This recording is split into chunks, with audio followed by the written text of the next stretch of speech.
स्वागत आहे तुमचं सुबोध जाधव इंग्लिश सोल्युशन या यूट्यूब चॅनलमध्ये. आज आपण या व्हिडिओमध्ये बघणार आहोत इयत्ता 8वीचा जो काही युनिट पहिला आहे त्यातील 1.4 लेसन. त्याचं नाव आहे मिस स्लिपरी. मिस स्लिपरी जो हा लेसन आहे त्या लेसनचं जे काही पूर्ण वॉर्मिंग अप आहे, त्याचबरोबर मार्जिन क्वेश्चन्स असतील आणि इंग्लिश वर्कशॉप तसंच लँग्वेज स्टडी जे आहे या सर्वांची प्रश्न उत्तरे जे आहेत ते आपण काय करणार आहोत तर या व्हिडिओमध्ये डिस्कस करणार आहोत. ओके, सर्वात महत्त्वाची सूचना की चॅनलला लाईक, शेअर आणि सबस्क्राईब करायला विसरू नका. म्हणजेच चॅनलला लाईक, शेअर आणि सबस्क्राईब करा. ओके, सर्व ज्या काही इम्पॉर्टंट लिंक्स असतील त्या लिंक्स तुम्हाला डिस्क्रिप्शनमध्ये मिळून जातील, त्यामुळे डिस्क्रिप्शनला नक्कीच भेट द्या हा व्हिडिओ समजून घेतल्यानंतर. चला तर आता वेळ न गमावता सुरुवात करूया. युनिट फर्स्ट क्लास 8 युनिट फर्स्टमधील 1.4 मिस स्लिपरीचे क्वेश्चन आन्सर समजून घ्यायला.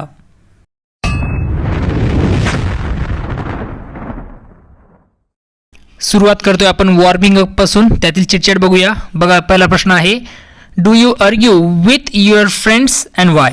तुम्ही तुमच्या मित्रासोबत आर्ग्युमेंट करता का, म्हणजे तुम्ही वादविवाद करता का, आणि व्हाय, आणि करतात तर का बरं करतात? तर आन्सर लिहू शकता तुम्ही, sometimes I argue with them. मी कधीमध्ये त्यांच्यासोबत काय करतो, वादविवाद करतो. आता व्हाय याची कारणं काय असणार तर प्रत्येकाची वेगवेगळी असणार आहेत. तर तुम्हाला जे योग्य कारण वाटतं ते तुम्ही लिहू शकता. ओके, फॉर एक्झाम्पल मी लिहू शकतो की whenever he tease me I argue with him or her. जेव्हा केव्हा ते मला काय करतात किंवा तो मला काय करतो, टीज करतो, त्रास देतो, त्यावेळेस मी त्याच्यासोबत आर्ग्युमेंट करतो किंवा मग वादविवाद घालतो.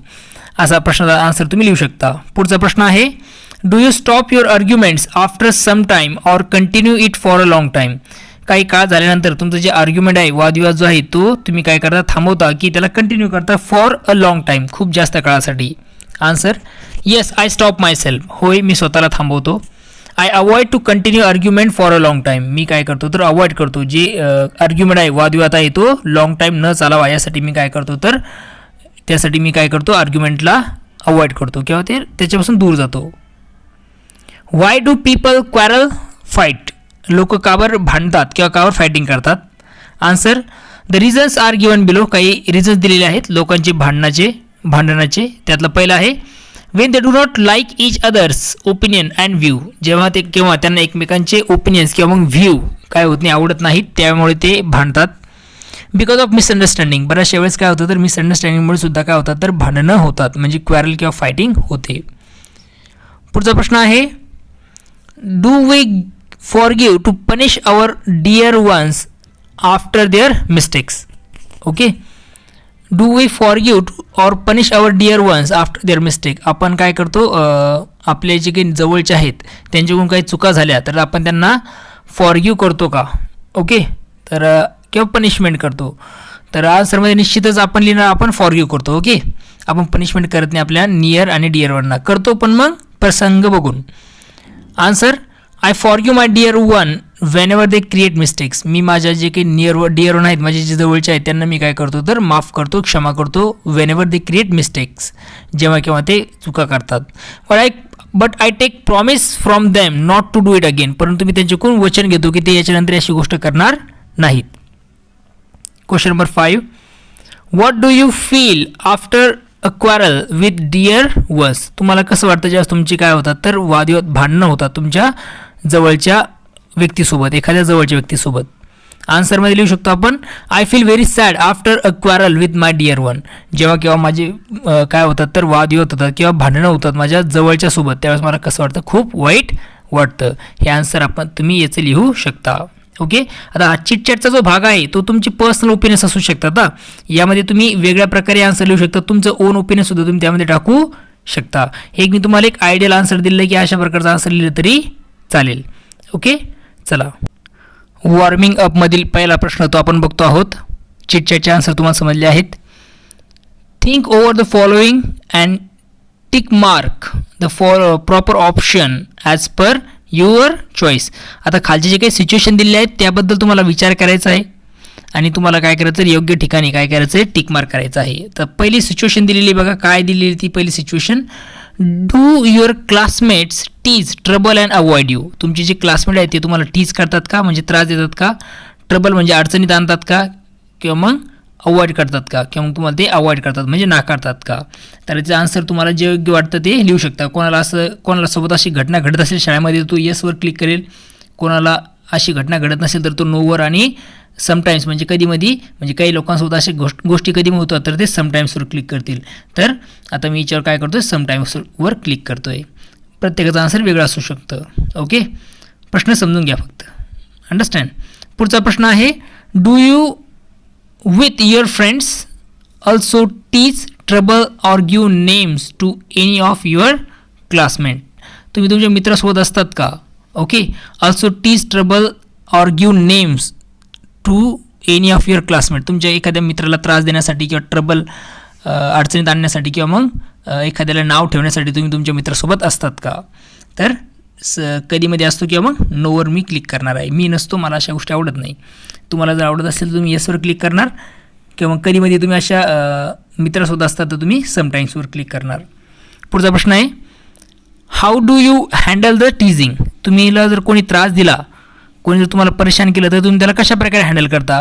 आता काही लोक लिहितील क्राय म्हणजे ते रडतात डायरेक्टली कोणी जर त्यांना त्रास द्यायला लागला तर. काही लोक इग्नोर करतात म्हणजे लक्ष देत नाही.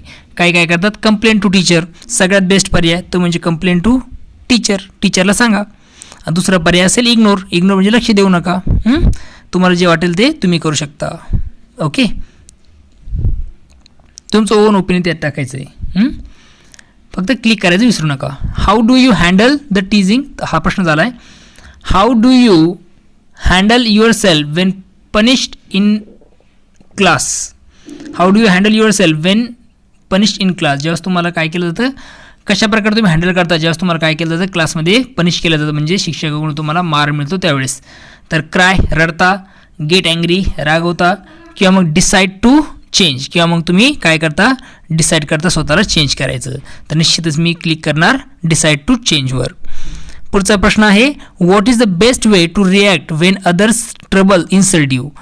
What is the best way to react. कुठला एक योग्य अशी पद्धत आहे रिॲक्ट करण्याची. When others trouble or insult you, किंवा तुमचा एखादा व्यक्ती जर काय करत असेल, ट्रबल करत असेल, अडचणीत आणत असेल तुम्हाला, किंवा तुमचा इन्सल्ट करत असेल तर त्याला काय रिॲक्शन देणार, तुम्ही त्याला कसा प्रतिसाद देणार. तर त्याचा आन्सरमध्ये तुम्हाला 4 ऑप्शन दिले आहेत. पहिले एक म्हणजे टेक रिव्हेंज, बदला घेणार. रिव्हेंज म्हणजे बदला घेणे. इग्नोर देम टोटली त्यांना इग्नोर करणार म्हणजे त्यांच्याकडे लक्ष देणार नाही, दुर्लक्षित करणार त्यांना टोटली. बिकम इग्नोर म्हणजे दुर्लक्षित करणे, दुर्लक्ष करणे. बिकम डिप्रेस नाराज होणार, दुःखी होणार, किंवा नन ऑफ देम. तर मग यातून आपण काय करू शकतो, तर इग्नोर देम टोटली अशा प्रकारचा गोष्ट करू शकतो. की जर तुम्हाला कोणी इन्सल्ट करते तुमच्याकडं तुमची, किंवा तुम्हाला कोणी ट्रबल करते तर त्यांना काय करा, टोटली इग्नोर करा. ओके, समजलं आहे. अशा प्रकारे तुम्ही याचे आन्सर लिहू शकता. तुम्हाला योग्य वाटलं तुम्ही त्याच्यावर क्लिक करू शकता. पुढचा प्रश्न बघूया वॉर्मिंग अपचा. Rewrite using proper punctuation marks and capital letters. आता काही सेंटेन्स तुम्हाला दिलेले आहेत, त्याला तुम्हाला काय करायचं, तर प्रॉपर पंक्च्युएशन मार्क तुम्हाला यूज करायचे आहेत. ओके, आणि कॅपिटल लेटर्सचा तुम्हाला वापर करायचा असणार आहे. ओके, तर पहिलं सेंटेन्स दिलं बघा, Amar said I could not complete my geography homework. आता यामध्ये जे काही चुकीचं वाक्य आहे, कारण याच्यात पंक्च्युएशन मार्क दिलेलं नाही आहे, त्याचबरोबर कॅपिटल लेटरचा वापर केलेला नाही. तर याचा आन्सरमध्ये तुम्ही काय करू शकता बघा, अमर सेड आहे तर अमरचं वाक्य सुरुवात कधी कॅपिटल नव्हते तर अमरचं ए कॅपिटल पाहिजेत. सेड इथे कॉमा आणि इनोट कॉमा, कारण हे अमर बोलतोय म्हणजे डायरेक्ट स्पीचचं हे वाक्य आहे. कॉमा डबल इंटू कॉमा द्या. त्यानंतर हे आय जे आहे ते कॅपिटल तुम्हाला लिहायचं आहे. कुड नॉट कम्प्लीट माय जिओग्राफीचं जी, कारण हे नाऊन आहे, प्रॉपर नाऊन आहे त्यामुळे जी capital.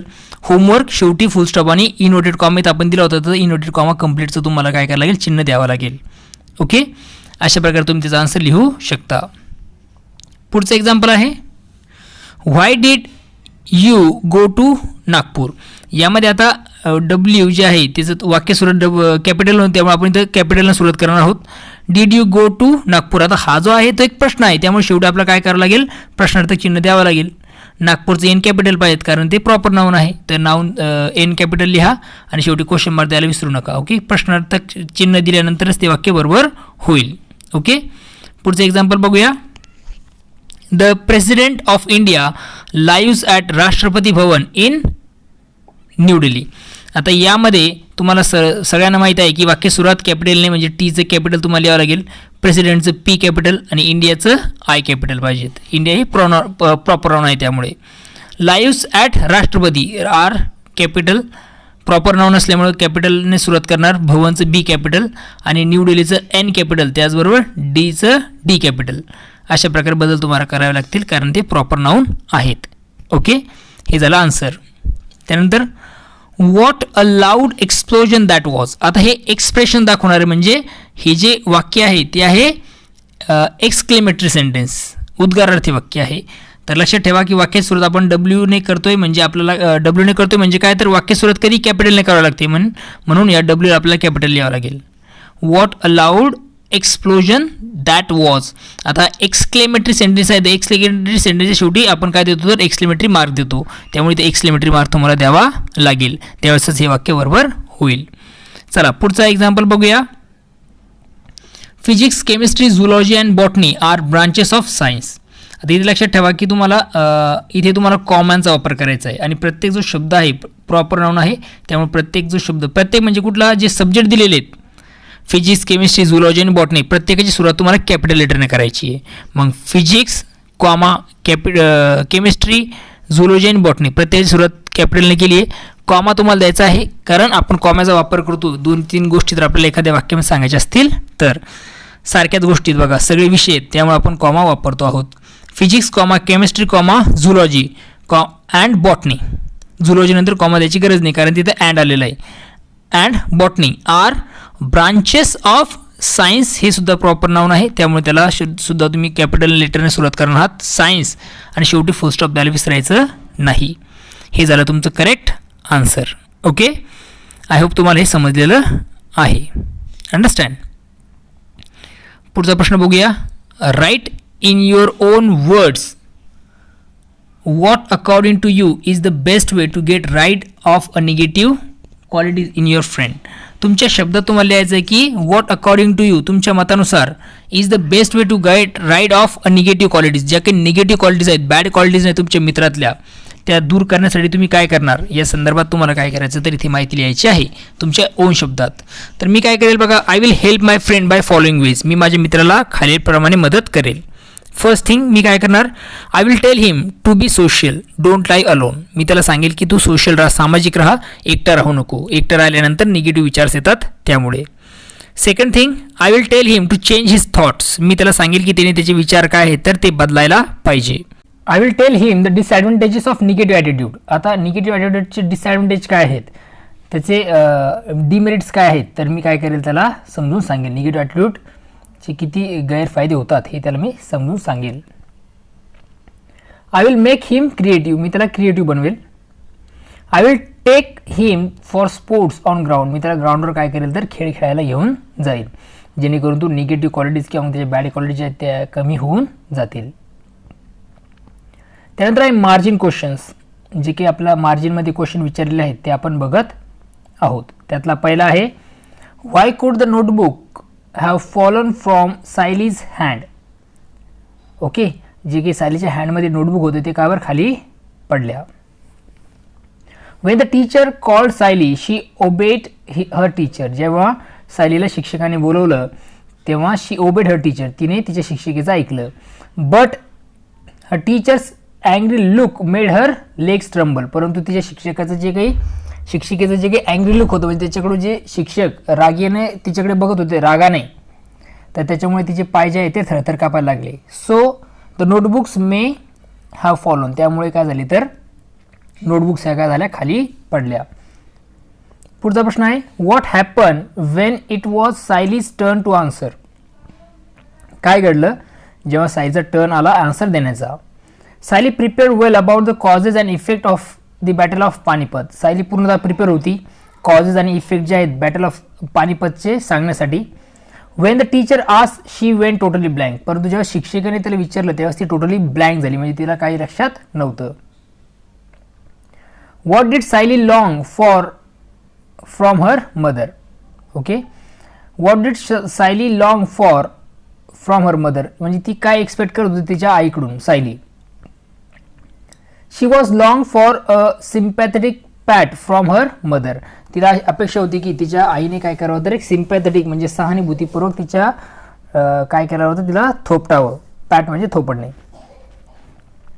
And expected console from her mother. She thought that her mother should ask her pain and suffering. तिला असं वाटलं की तिच्या आईने तिने असं विचार केला की तिच्या आईने तिला विचारावं तिला काय तकलीफ आहे, त्रास काय आहे. सफरिंग म्हणजे ती कावर त्रासात आहे, कावर तिला कशाची तकलीफ आहे. पेन म्हणजे तकलीफ ज्याला आपण म्हणतो किंवा त्रास, कशाची त्रास तिला आहे हे तिला असं वाटलं की तिच्या आईने विचारावं. आणि expected console from her mother म्हणजे तिला असं वाटलं की तिच्या आईने काय करावं, तिचं सांत्वन करावं. ओके, सांत्वन करावं अशी तिला अपेक्षा होती. पुढचा प्रश्न आहे, why did Sayali begin crying again. सायलीने पुन्हा रडायला सुरुवात का केली.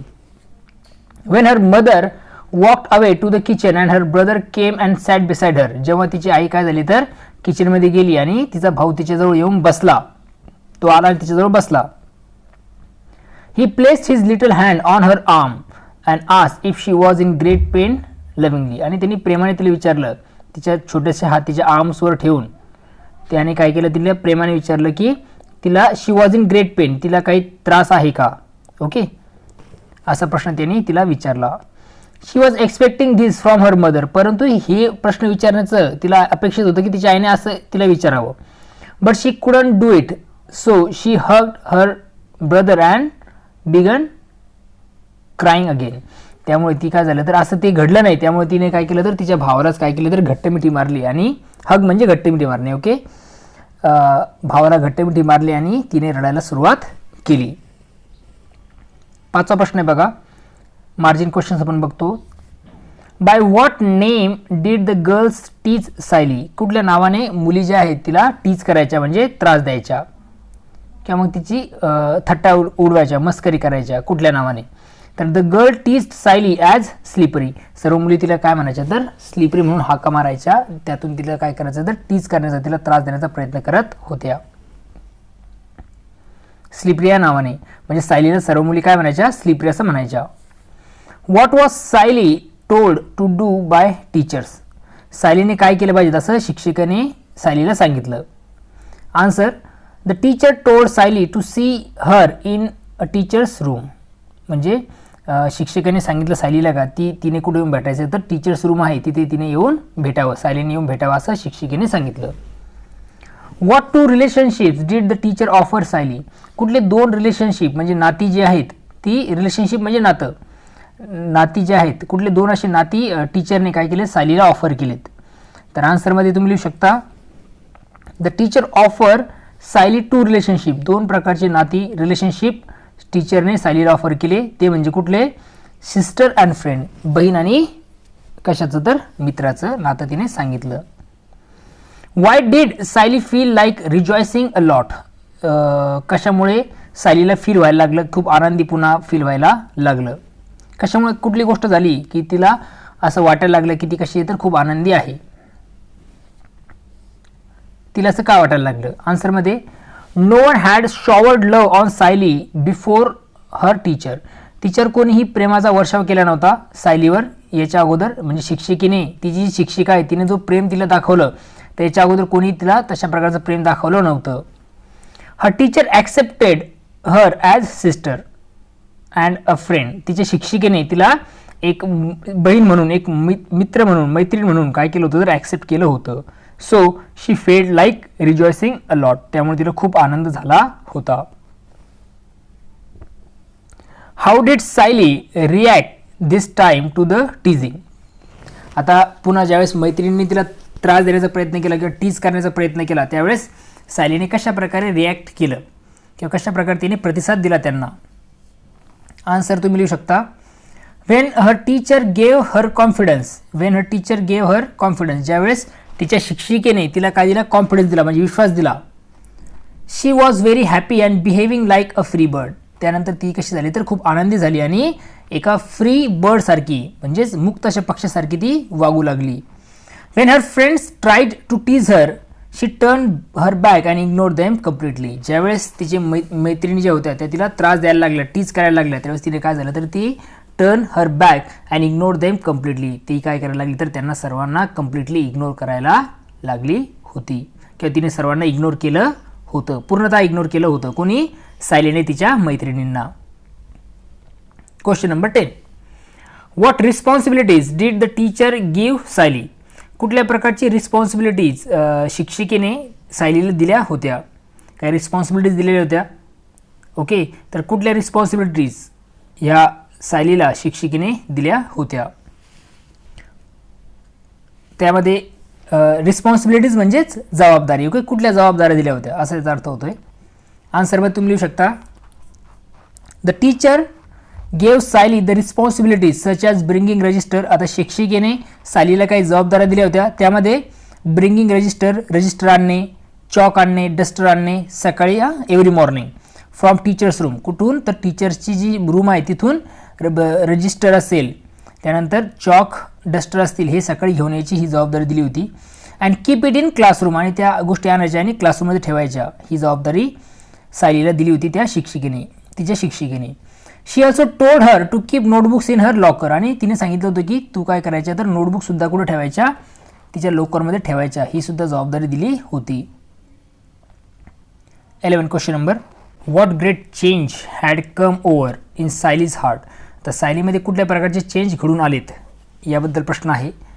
तर आन्सरमध्ये तुम्ही लिहू शकता her trembling legs were now filled with some miraculous strength. तिचे जे काही थरथरणारे पाय होते त्यामध्ये एक काय लिहितं तर मिरॅक्युलस म्हणजे अचंबित करणारी अशी स्ट्रेंथ, ताकद तिच्या पायात आली होती. She also thrilled from top to toe. तिला पूर्ण अंगभरात तिला काहीतरी आनंद संचारला होता. थ्रिल्ड म्हणजे आनंद. ओके, थ्रिल म्हणजे आनंद, पूर्णतः आनंदित म्हणजे टॉप टू टो म्हणजे टॉपपासून तर टोपर्यंत पूर्णतः आनंदित ती होती. She felt her heart inflate with pride. तिला असं वाटलं की तिचं हृदय जे आहे ते फुगलेलं आहे. कशामुळे? तर प्राईडने, गर्वाने. There was no awkwardness in her behaviour. कुठल्याही प्रकारच्या वागण्यामध्ये तिचा ऑकवर्डनेस नव्हता, म्हणजे जे वागण्यात कुठल्या प्रकारचा ऑकवर्डनेस आलेला नव्हता. शी वॉज टोटली चेंज. ती पूर्णतः काय झाली होती तर चेंज झाली होती. अशा प्रकारे तुम्ही त्याचा आन्सर लिहू शकता. सुरुवात करतोय आपण इंग्लिश वर्कशॉपला. ओके, पहिला प्रश्न आहे two different words are joining to form a new words. दोन वेगवेगळ्या प्रकारचे शब्द काय केले जातात तर जॉईन केले जातात एक नवीन शब्द बनवण्यासाठी, विथ अ न्यू मिनिंग, एका नवीन मिनिंगमध्ये. Okay, such words are called compound words. आणि अशा वर्डलाच काय म्हणतात तर कंपाऊंड वर्ड्स असं म्हणतात. Okay, there is hyphen between compound words. कधी कधी काय असतं तर बऱ्याचशा वेळेस त्या कंपाऊंड वर्ड्समध्ये तुम्हाला हायफनचं चिन्ह दिसून येईल. या ब्रॅकेटमध्ये दिलं बघा हायफनचं चिन्ह. ओके, तर नवीन वर्ड बनवण्यासाठी काय केलं जातं तर दोन डिफरंट वर्ड्स एकत्र येतात आणि नवीन अर्थ असलेला एक शब्द तयार होतो, त्याला कंपाऊंड वर्ड असं म्हणतात. एक्झाम्पल दिलेलं बघा आपला होमवर्क आणि काइंड हार्टेड. हे एक्झाम्पल्स आहेत कशाचे तर कंपाऊंड वर्ड्सचे. तर तुम्हाला काय करायचं आहे बुकमधून, ह्या लेसनमधून, ह्या चॅप्टरमधून तुम्हाला काय करायचं आहे तर ह्या लेसनमधून, स्पेशली बुकमधून नाही तर या लेसनमधून तुम्हाला काय करायचं आहे तर तशी वर्ड्स तुम्हाला शोधायची आहेत. आन्सरमध्ये तुम्ही लिहू शकता बघा नंबर 1 समटाईम्स. हा सम आणि टाईम वेगवेगळा आहे, त्याच्यापासून एक नवीन शब्द तयार झाला आहे सम टाईम. एक्स्ट्रा वॅगंट, एक्स्ट्रा वेगळा आहे आणि वॅगंट वेगळा आहे, पण नवीन शब्द तयार झाला compound word. Without, notebook, classroom, still wet, well prepared, never ending. हे असे काही शब्द आहेत की जे कंपाऊंड वर्ड्स आहेत. पुढचा प्रश्न आहे add the proper prefix to make the following words opposite in meaning. एक प्रॉपर प्रिफिक्स तुम्हाला वापरायचं आहे जेणेकरून जे दिलेले शब्द आहेत त्यांचं काय होईल तर ऑपोजिट वर्ड तयार होईल, म्हणजेच विरोधार्थी शब्द तयार होईल. नंबर 1 आहे ऑबे. ऑबेसाठी तुम्ही वापरणार डिस, म्हणजे डिसऑबे, आज्ञा ऐकणे, आज्ञा न ऐकणे असा त्याचा अर्थ होईल. सिम्पॅथेटिक, सहानुभूतीपूर्वक. त्याच्यापूर्वी फक्त अन वापरून द्या, UN हा जो काही प्रिफिक्स आहे तो लावल्यानंतर ते होईल अनसिम्पॅथेटिक, असहानुभूतीपूर्वक. ऑनर, डिसऑनर, DIS आपल्याला हा प्रिफिक्स वापरायचा आहे. अफ्रेड म्हणजे भीती, अन हा शब्द वापरा, अनअफ्रेड. ओके, कंटेंट, डिस हा शब्द वापरा म्हणजे डिसकंटेंट होऊन जाईल. ओके, अशा प्रकारे तुम्ही काय करू शकता तर ऑपोजिट वर्ड्स बनवू शकता. पुढचा आहे B, add suffix to convert the following words to adjective form. आता खाली काही शब्द दिलेले त्याला आन्सर डिरेक्टली दिले बरं का, मी लक्षात घ्या बोर्डमध्ये. तर काही शब्द दिलेले त्याला तुम्हाला सफिक्स लावायचं, म्हणजे सफिक्स म्हणजे काय तर वर्डच्या शेवटून जे काही प्रत्यय लागतात त्याला सफिक्स असं म्हणतात. आणि प्रिफिक्स म्हणजे काय तर वर्डच्या सुरुवातीला लागणारे आता इथं बघा, इथं डिस लावलेला आहे. हा डिसमुळं काय झालं तर डिसकंटेंट तयार झाला म्हणजे प्रिफिक्स. आणि इथं सफिक्समध्ये आपण काय करतो, ING लावतो बघा. लाफिंगला, लाफला लाफिंग, थॉटला थॉटफुल, FUL. म्हणजे आता हे जे लागलेले ING FUL आहेत ते काय तर सफिक्स आहेत. तर आपल्या इथं काय करायचं आहे, शब्द दिलेले आहेत त्यांना सफिक्स लावायचं आहे आणि काय करायचं तर ॲडजेक्टिव्ह फॉर्म बनवायचा आहे. तर पहिला शब्द आहे तो म्हणजे लाफ. लाफला काय ING लावल्यानंतर तो होईल adjective. Okay, laugh laughing. Thought, थॉटला फुल लावा म्हणजे थॉटफुल, तो होऊन जाईल ॲडजेक्टिव्ह फॉर्म. पुढचा आहे फॉरगेट. फॉरगेटचं forgotful. Care careful. Count countable. काउंटला ABLE लावलेलं आहे. सफिक्स लक्षात ठेवा. फिअर म्हणजे भीती, सर्वांना माहिती आहे. फुल FUL, फिअरफुल. फॉरगेट म्हणजे विसरणे, लक्षात असू द्या. मूव्ह, मूवेबल, ABLE लावलेलं आहे. रिमूव्ह होऊन जाईल तिथून. Tear, tearful. Then punish, punished. Joy, joyful. म्हणजे हे जे काही बोर्डमध्ये आहेत ते काय झाले तर ॲडजेक्टिव्ह तयार झालेले आहेत. काही केलं आपण फक्त काही सफिक्स ॲड केल्यानंतर. Question number 3. Find words expressions from the story which are similar in meaning. आता काही काय दिलेले तर शब्द दिलेले त्याच्याशी सिमिलर मिनिंग असलेले तुम्हाला काय करायचे तर वर्ड्स किंवा मग एक्सप्रेशन शोधायचे आहेत. कशातून तर या स्टोरीमधून. तर पहिला आहे बघा, व्हेरी एक्सपेन्सिव्ह, त्याला म्हणतात एक्स्ट्रा वॅगंट. लॉंगिंग फॉर, त्याला म्हणतात यर्निंग. ओके, सिमिलर शब्द आहे. Okay. Could not remember at all म्हणजेच वेंट ब्लँक. ओके, काही आठवत नाही म्हणजे वेंट ब्लँक. कॉन्स्टंट म्हणजेच परपेच्युअल.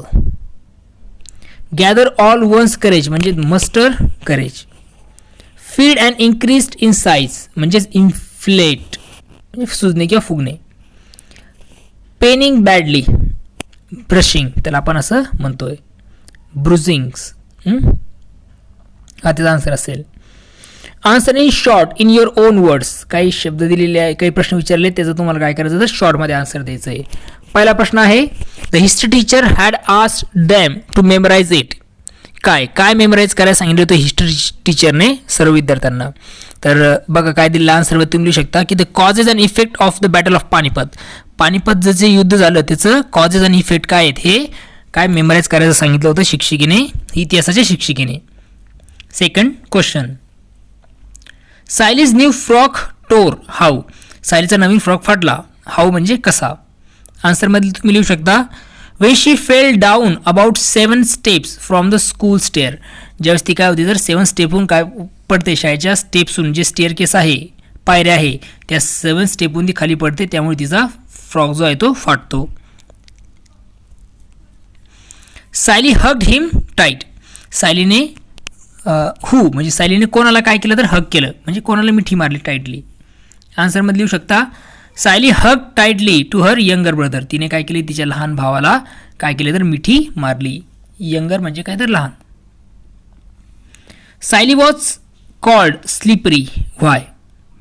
सायली कशी तर सायलीला काय करायला जायचं तर स्लिपरी म्हणून बोलवायला जायचं. व्हाय काय कारण होतं.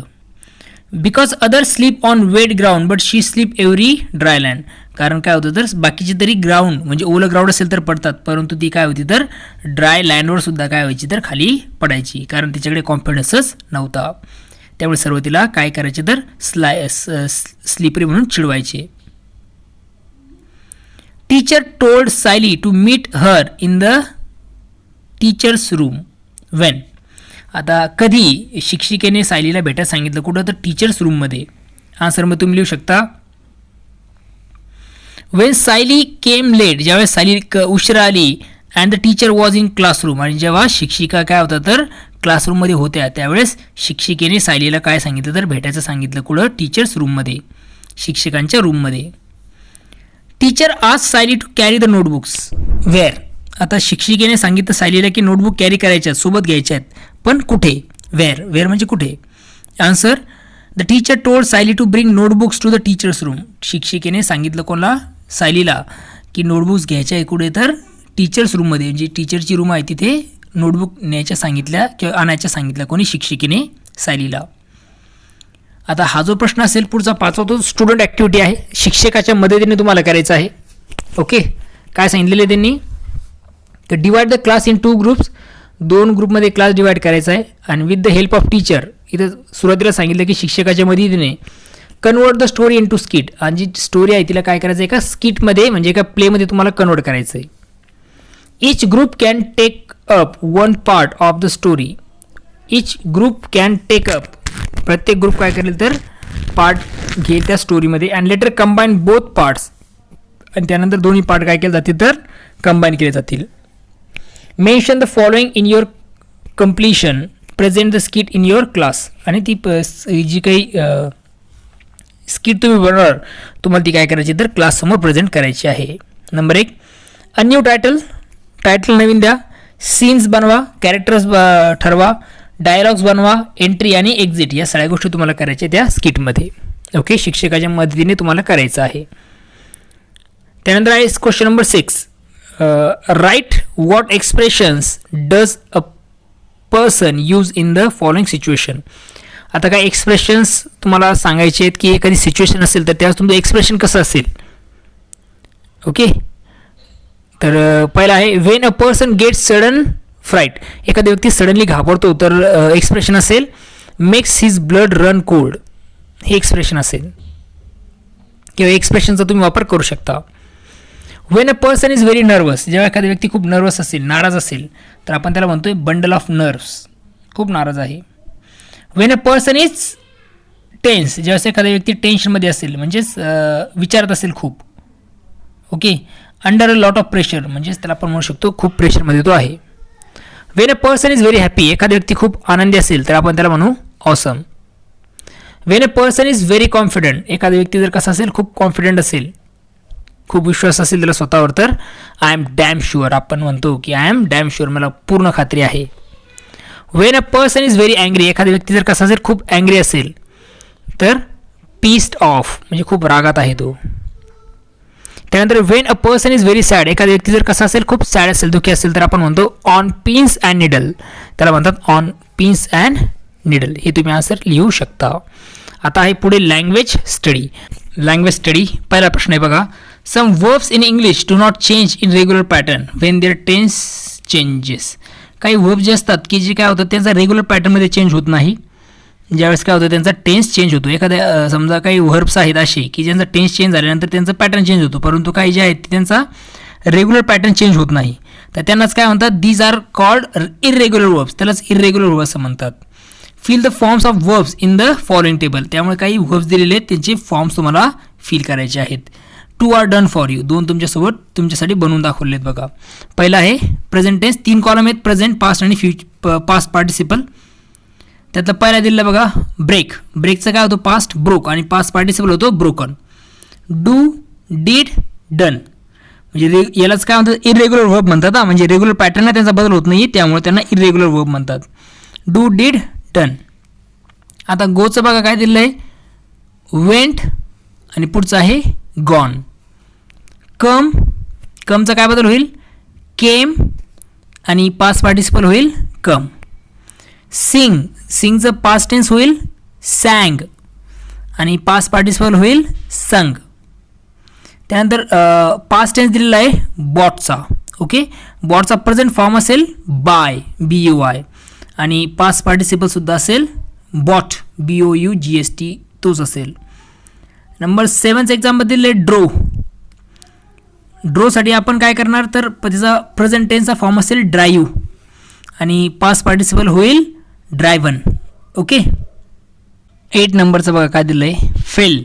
फेलचा प्रेझेंट टेन्स होईल फॉल, आणि पास्ट पार्टिसिपल होईल fallen. Okay, FALLEN. Okay, 9th word आहे नोन, म्हणजे पास्ट पार्टिसिपल दिलेला आहे तर त्याचं आपल्याला प्रेझेंट टेन्स आणि पास्ट टेन्स लिहायचं आहे. तर नोनचं प्रेझेंट टेन्स असेल नो, आणि पास्ट टेन्स होईल न्यू, KNEW. आणि रन जे आहे ते 3 ठिकाणी सॉरी प्रेझेंट टेन्समध्ये रनर होईल, आणि पास्ट टेन्समध्ये त्याचा बदल होईल रॅन, REN. आता सीन हा पास्ट पार्टिसिपल आहे तर त्याचा जर तुम्ही बदल केला तर प्रेझेंट टेन्स त्याचा होईल सी, आणि पास्ट टेन्स होईल सॉ, आता टेक हा शब्द आहे, तर टेकचं काय होईल बघा, प्रेझेंट टेन्स टेक आणि पास्ट टेन्स होईल टूक. अशा प्रकारे तुम्ही हे तिन्ही बदल लिहू शकता. ओके, हे आहेत सर्व irregular verbs. Okay, I hope तुम्हाला समजलेले आहेत. प्रश्न दुसरा पॉईंट सेकंड आहे, तो मला वाटतं टेन्सशी रिलेटेड आहे. सर्वात महत्त्वाची सूचना इथे अशी आहे की डिस्क्रिप्शनमध्ये टेन्स संदर्भात लिंक दिलेले आहेत. त्यामध्ये जाऊन तुम्ही काय करू शकता, तर टेन्स अभ्यासू शकता किंवा सर्व टेन्स समजून घेऊ शकता. किंवा मग तुम्ही माझ्या ग्रामरची जी प्लेलिस्ट आहे त्यामध्ये सुद्धा टेन्सवर मी व्हिडिओ बनवलेले आहेत सर्व, तर ते तुम्ही जाऊन बघू शकता. चला विषयावर येऊया. Read the following sentences. खाली दिलेले सेंटेन्स वाचा. I was coming down the school stairs. मी शाळेच्या पायऱ्यावरून आलो होतो किंवा उतरलो होतो. Teacher has asked us to learn it up. शिक्षकांनी आम्हाला सांगितलं की ही गोष्ट तुम्हाला काय करायची आहे, लर्न करायची आहे. इन सेंटेन्स ए, पहिल्या सेंटेन्समध्ये a verb indicates an action that is continuous. आता पहिले जी वर्ड आहे, पहिला जो सेंटेन्स आहे त्यातील वॉज कमिंग ही काही कंटिन्युअस ॲक्शन दाखवण्याचं काम करते, म्हणजे क्रिया चालू आहे हे दर्शवण्याचं काम होतं. ऑर इन प्रोग्रेस, किंवा मग ती प्रोग्रेसमध्ये आहे, चालू आहे ॲट अ पर्टिक्युलर टाईम, एका पर्टिक्युलर टाईममध्ये. मग ती पास्ट टाईम असू शकतो, प्रेझेंट असू शकतो किंवा फ्युचर असू शकतो. पहिलं वाक्य सांगते की क्रिया कशी आहे, तर प्रोग्रेसमध्ये किंवा चालू आहे. The verb is said to be in continuous, किंवा मग त्यालाच प्रोग्रेसिव्ह टेन्स असं म्हणतात. जे वर्ब आहे ते सांगण्याचं काम करते की क्रिया कशी आहे, तर कंटिन्युअस आहे किंवा मग प्रोग्रेसिव्ह आहे, त्यामुळे त्याला आपण कंटिन्युअस टेन्स किंवा प्रोग्रेसिव्ह टेन्स म्हणू शकतो. Was coming is an example of past continuous tense. Was coming जो आहे तो जे एक्झाम्पल आहे ते कशाचं आहे, तर पास्ट कंटिन्युअस टेन्स आहे. Auxiliary verb plus main verb plus ING म्हणजेच कंटिन्युअस टेन्स. ऑक्झिलरी वर्ब म्हणजे आता ते कुठले असू शकतात, तर टू बीचे ॲम इज आर असेल किंवा वॉज वेअर असेल, शाल बी विल बी. इथे वॉज दिले त्यामुळे आपण त्याला ओळखलं कंटिन्युअस पास्ट टेन्स आहे म्हणून. ओके, सर्वात महत्त्वाची गोष्ट, व्हिडिओचं जी लिंक दिलेली आहे डिस्क्रिप्शनमध्ये त्यात जाऊन तुम्ही टेन्स चांगल्या प्रकारे अभ्यासू शकता. हे तर थोडक्यात तुम्हाला इथे माहिती समजून सांगत आहे. जर नाही समजलं तर तिथे जाऊन तुम्ही बघा.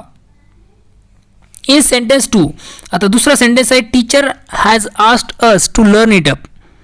आता या दुसऱ्या सेंटेन्समध्ये आपल्याला दिसतं आहे की the verb indicates an action that is complete at particular time. आता जो वर्ब आहे आस्क्ड किंवा हॅज आस्क्ड ते काय करतात, इंडिकेट करताय की ॲक्शन काय झाली, तर कंप्लीट झालेली आहे ॲट अ पर्टिक्युलर टाईम, एका पर्टिक्युलर वेळेमध्ये ॲक्शन कंप्लीट झालेली आहे. मग तो टाईम असू शकतो पास्ट, प्रेझेंट किंवा future. Okay, the verb is then said to be in perfect tense. त्यामुळे हा जो वर्ब आहे तो इंडिकेट करतोय परफेक्ट टेन्सला. Asked, has asked is said to be in present perfect tense. आणि हा जो हॅज आस्क्ड आहे हा बिलॉंग्स करतोय कशासोबत, तर प्रेझेंट परफेक्ट टेन्ससोबत. म्हणजेच याचं सूत्र असेल हॅव हॅज. याचं म्हणजे काय, तर परफेक्ट टेन्सचं सूत्र असू शकतं have has had plus verb in past participle form. जो पास्ट पार्टिसिपलचा फॉर्म आहे म्हणजे कुठला, हा ब्रोकन डन, ही पास्ट पार्टिसिपलचा फॉर्म तुम्हाला इथे वापरायचा आहे हॅव हॅज किंवा हॅड नंतर. ते असणार आहेत परफेक्ट टेन्स. आता लक्षात ठेवा, हॅव हॅज आपण वापरतो प्रेझेंट परफेक्ट टेन्समध्ये आणि हॅडचा वापर होतो पास्ट परफेक्ट टेन्समध्ये. ओके, पुढचा प्रश्न आहे क्वेश्चन नंबर 3. तो आहे fill up the table of tenses using the verb give. आता वर्ब दिलेला आहे गिव्ह, त्याचा वापर करून तुम्हाला काय करायचं, टेबल पूर्ण करायचं आहे. ओके, तर पहिला प्रेझेंट, सिम्पल प्रेझेंट टेन्समध्ये आपण वापरतो गिव्ह. कंटिन्युअस टेन्समध्ये, कंटिन्युअस प्रेझेंट टेन्समध्ये आपण वापरतो am is are giving.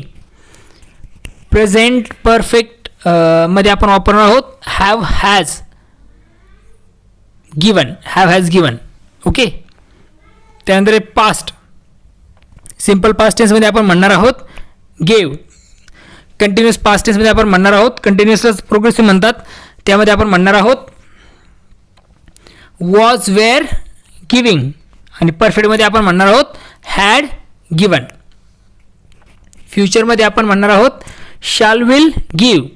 कंटिन्युअससाठी continuous फ्युचरमध्ये आपण म्हणणार आहोत, कंटिन्युअस फ्युचर टेन्समध्ये आपण म्हणणार आहोत shall be will be giving. आणि परफेक्ट फ्युचर टेन्सच दिलेलाच आहे शाल विल हॅव गिवन. अशा प्रकारे तुम्ही हा टेबल पूर्ण करू शकता. ओके, आता खाली काही एक्झाम्पल आहेत बघा. Say whether the following sentences are in continuous tense or perfect tense. खाली दिलेले जे सेंटेन्स आहेत ते कंटिन्युअस टेन्सचे आहेत की परफेक्ट टेन्सचे आहेत ते तुम्हाला ओळखायचे आहेत. बघा सुरुवातीला number 1, I was entering the class. हा आहे कंटिन्युअस टेन्स कारण आय एन जी फॉर्म आहे. ओके, क्रियापदाला आय एन जी प्रत्यय लागलेला आहे. The girls are teasing me. मुली ज्या आहेत त्या मला त्रास देत आहेत.